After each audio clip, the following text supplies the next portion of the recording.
we two amigos. A little joke there.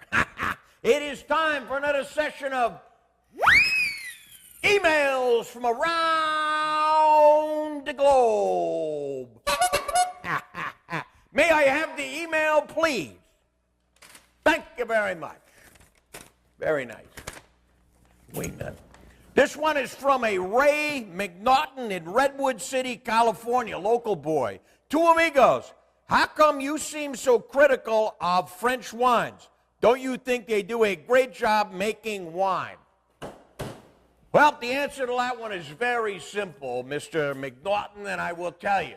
The French have done a great job making wine for a very long time, granted. But herein lies the caveat.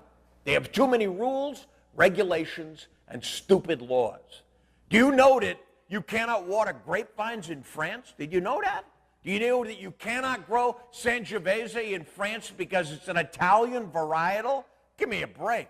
Do you know that if you live in Burgundy right now and your property's on a hillside with great sun exposure and you think you might want to grow something else other than Pinot Noir in that hot spot, that you cannot do it by law? Things are warming up out there, folks, and you need to adapt. My brother and I, for instance, made a little mistake back in '87, and we planted Cabernet Sauvignon on a spot that wasn't quite right for Cabernet in Sonoma Valley. Wasn't quite hot enough. So a few years later, we figured it out. What do? We cheap-butted those vines over to Syrah, which now does very well in that area. You couldn't do that in France. And as I said in a prior blog, we in America are getting better and better at grape growing and winemaking every single year. The French are not, because their hands are tied. They can't water grapevines because some bozo 150 years ago said they shouldn't do that. Give me a break. But hey, don't just take my word for it.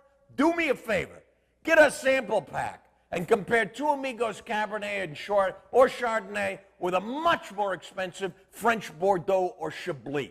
Trust me, you will enjoy the Two Amigos wine better. And hey, if you can't trust Guido and Vito Vino, who can you trust? And I'll tell you something else. You look stupid.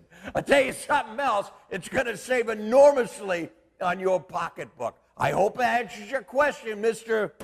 Mick Naughton from Redwood City, California. You got anything to add to that, pal? Buy a wine, and nobody gets hurt. I'll drink to that. What is that? What is that? You pour yourself a full glass of wine, you pour me a half, you're in trouble. Folks, remember, last parting thought, remember what one of our founding fathers once said, Benjamin Franklin? My brother here knew him well. In wine, there is wisdom. In water, there is bacteria. Tempus imbibus, folks. Tempus imbibus. Oh, my God, that's good. Two Amigos Cabernet.